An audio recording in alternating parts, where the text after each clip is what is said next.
அஸ்ஸலாமு அலைக்கும் வரஹமத்துல்லாஹி வபரகாத்துஹு. அல்ஹம்துலில்லாஹ். அளவற்ற அருளாளனும் நிகரற்ற அன்புடையனுமாகிய அல்லாஹுவின் திருப்பெயரால் ஆரம்பம் செய்கின்றேன்.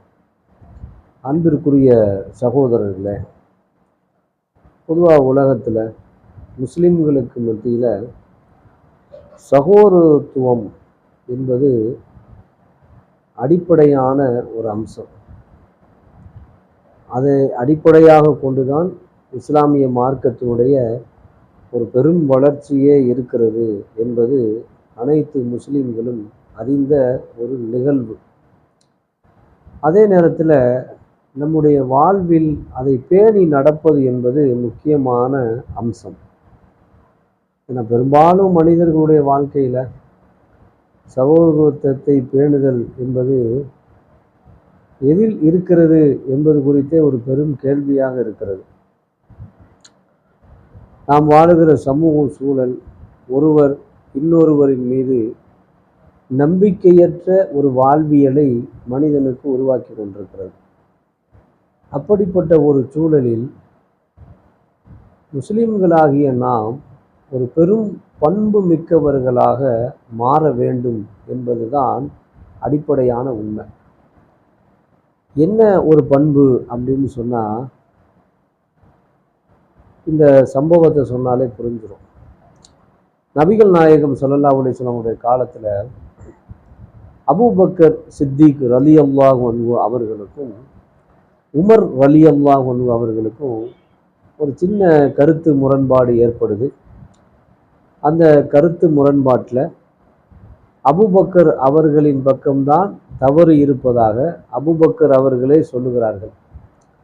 அதனால் அவர்கள் தவறு செய்துவிட்ட காரணத்தினால உமர் ரலியல்லாஹு இடத்துல மன்னிப்பு கேட்குறாங்க. உமர் அவர்கள் என்ன செய்கிறாங்க, மன்னிக்க மறுத்துட்டு கோபமாக போயிடுறாங்க. இப்போ அபூபக்கர் சித்திக் ரலியல்லாஹு அவர்களுக்கு ஒரு பெரிய வருத்தம். நம்முடைய சகோதரரிடத்துல நாம் மன்னிப்பு கேட்போம், மன்னிப்புக்கு மறுத்துட்டாரே அப்படின்னு சொல்லிட்டு நபிகள் நாயகம் ஸல்லல்லாஹு அலைஹி வஸல்லம் அவர்களை பார்க்கறதுக்காண்டி வர்றார். அப்படி வரும் பொழுது ஒரு கையில் தன்னுடைய கீழாடை அப்படி மேலே ஏற்றி பிடித்து கொண்டு வேகமாக நடந்து வர்றார். இதை பார்த்த நபிகள் நாயகம் ஸல்லல்லாஹு அலைஹி வஸல்லம் அவர்கள் சொல்கிறாங்க, உங்களுடைய தோழர் ஏதோ வழக்காட வந்து கொண்டிருக்கிறார் அப்படின்னு சொல்கிறாங்க. சொன்ன உடனேயே அபூபக்கர் அவர்கள் அருகாமையில் வந்து, அல்லாஹ்வுடைய தூதர் அவர்களே, உமருக்கும் எனக்கும் ஒரு கருத்து வேறுபாடு ஏற்பட்டு அதில் சச்சரவுகள் உருவாகிருச்சு. அதில் நான் தான் தவறு செஞ்சிட்டேன். என் தவறுக்காக நான் அவரிடத்துல மன்னிப்பு கேட்டேன், அவர் மன்னிக்க மறுத்து விட்டார் அப்படின்னு சொல்லி அல்லாஹ்வுடைய ரசூல் அவர்கள் சொன்னாங்க. சொன்ன உடனே நபிகள் நாயகம் ஸல்லல்லாஹு அலைஹி வஸல்லம் அவர்களுடைய முகம் அப்படி சிவந்த நிறத்தில் மாறிடுச்சு. சிறிது நேரம் கழித்து கோபமாக சென்ற உமர் ரலியல்லாஹு அவர்களுக்கு வந்து ஒரு எண்ணம் வருது, ஆகா அபூபக்கர் அவர்கள் மன்னிப்பு கேட்டு நம்ம மன்னிக்க மறுத்துட்டோமே அப்படின்னு சொல்லிட்டு நேர அபூபக்கர் அவர்களை சந்திக்கிறதுக்காண்டி அவர்களுடைய வீட்டுக்கு போகிறாங்க. அங்கே அபூபக்கர் அவர்கள் இல்லை. அங்கே இல்லைன்னா அல்லாஹ்வுடைய தூதருடைய அந்த சபையில் தான் இருப்பாங்க அப்படின்னு சொல்லி நபிகள் நாயகம் ஸல்லல்லாஹு அலைஹி வஸல்லம் அவருடைய அந்த சபைக்காக உமர் ரலியல்லாஹு அவர்கள் வர்றாங்க. உமர் ரலியல்லாஹு அன்ஹு அவர்கள் வர்றதை பார்த்த நபிகள் நாயகம் ஸல்லல்லாஹு அலைஹி வஸல்லம் அவர்கள் முகம் அப்படியே சிவக்கிறது. கோபமாக அப்படி சிவக்கிற நேரத்தில் அங்கே அமர்ந்திருந்த அபூபக்கர் அவர்கள் எழுந்து வந்து அல்லாஹ்வுடைய தூதருக்கு அருகாமையில் மண்டியிட்டு, அல்லாஹ்வுடைய தூதர் அவர்களே, நான் தான் தவறு செய்தேன், உமர் தவறு செய்யவில்லை. நான் தான் தவறு செய்தேன், உமர் தவறு செய்யவில்லை. நான் தான் தவறு செய்தேன், உமர் தவறு செய்யவில்லை என்று 3 முறை அல்லாஹ்வுடைய ரசூலுக்கு அருகில் அமர்ந்து அபூபக்கர் அவர்கள் சொன்னார்கள். சொன்ன உடனேயே அல்லாஹ்வுடைய ரசூல் அவர்கள் எழுந்து மக்களிடத்திலே உரை நிகழ்த்தினார்கள். மக்களே, நான் என்னை அல்லாஹ்வுடைய தூதர் என்று சொன்னேன், அல்லாஹ் ஒருவன் தான் இறைவன் என்று சொன்னேன். அப்பொழுதெல்லாம் நீங்கள் என்னை மறுத்தீர்கள், என்னை நிராகரித்தீர்கள்.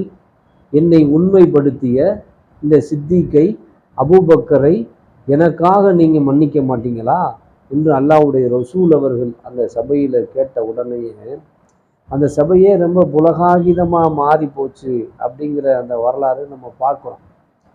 என்ன அதில் செய்தி அப்படின்னு கேட்டால், சகோதரத்துவம் அப்படின்றதுனா ஒரு சகோதரன் தன்னுடைய சகோதரனுக்கு தவறுகள் இழைக்கும் பொழுது அந்த தவறை ஒத்துக்கொண்டு மன்னிப்பு கேட்பது என்பது, அதுதான் இஸ்லாமிய மார்க்கத்தினுடைய அடிப்படையான வலிமை.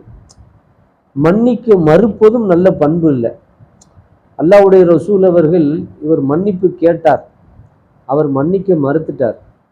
மன்னிக்க மறுத்தவரை பார்த்தவொடனே எதனால கோபம் வந்துச்சு அப்படின்னா, அல்லாஹ்வுடைய மார்க்கத்துக்காக தியாகம் செய்த, அனைத்து வகையிலும் ஒத்துழைப்பு கொடுத்த என் தோழர் அபூபக்கரை நீங்க மன்னிக்க மாட்டீங்களா அப்படின்னு ரசூலுல்லாஹ் கேட்டாங்கன்னா, அப்போ அந்த தோழர்களுக்கு மத்தியில, சகோதரர்களுக்கு மத்தியில எப்படிப்பட்ட ஒரு இணக்கம் இருந்திருந்தா அல்லாஹ்வுடைய ரசூல் அவர்கள் அப்படி ஒரு உயர்ந்த குரலில் ஒரு உரையை நிகழ்த்தி இருப்பார்கள் அப்படிங்கிற செய்தியை நம்ம பார்க்கிறோம். அப்ப இது மாதிரி நம்ம சமுதாயத்தை சகோதரர்களுக்கு மத்தியில கட்டமைக்கிற பொழுதுதான் பொறாமை, வஞ்சகம், சூழ்ச்சி இதெல்லாம் இல்லாம போயிடும். தன்னுடைய சகோதரன் ஒரு தவறு செய்து விட்டால் அந்த தவறை மன்னிக்கிற மனப்பண்பு ஒவ்வொரு முஸ்லிம் இடத்திலும் இருக்கணும். தான் ஒரு தவறு செய்து விட்டால் அந்த தவறுக்காக மன்னிப்பு கேட்கிற மனப்பக்குவம் ஒரு முஸ்லிம் இடத்துல இருக்கணும். ஒருவர் தவறு செய்து அவர் மன்னிப்பு கேட்டு அவர் மன்னிக்க மறுத்து என்கிற நிலை வந்தால் அந்த சமூகத்துக்கு தலைவனாக இருக்கிறவன் அந்த சமூகத்தில் சரியான ஒரு உடன்பாடுகளை ஏற்படுத்தக்கூடியவராகவும் அந்த இடத்துல இருக்கணும் அப்படிங்கிறத இந்த வரலாறுல நம்ம பார்க்குறோம். அப்போ இதெல்லாம் நம்மை பண்படுத்தக்கூடிய ஒரு செய்தி. வரலாறுகளில் படிக்கிறோம், நிறைய பயான்களில், பள்ளிவாசலுடைய ஜும்மா உரைகளில் கேட்கிறோம். ஆனால் நம்முடைய நடவடிக்கைகளில் பெரும்பாலும் இது போன்ற நிகழ்வுகள் ஏற்படாததனுடைய விளைவு தான் நாம் நிறைய பெரும் கூட்டமாக இருந்தாலும் தனித்தனி உள்ளங்களாக பிரிந்து கிடக்கிறோம் என்கிற யதார்த்த உண்மையை நாம் விளங்க வேண்டும். கூட்டமாக இருப்பது சரி, ஆனால் ஒவ்வொருத்தருடைய உள்ளங்களும் ஒன்றுபட்டு இருக்க வேண்டும். அதுதான் ஒரு மோமினுடைய பண்பு. அல்லாஹு ரப்புல் ஆலமீன் அப்படிப்பட்ட பண்பு மிக்கவர்களாக உங்களையும் நம்மையும் ஆக்கி அருள் புரிவானாக என்று கூறி என்னுடைய சிறிய உரையை நிறைவு செய்கிறேன். வாகுருதவான அனில் அல்ஹம்துலில்லாஹி ரப்பில் ஆலமீன். அஸ்ஸலாமு அலைக்கும் வரஹ்மத்துல்லாஹி வபரகாத்துஹு.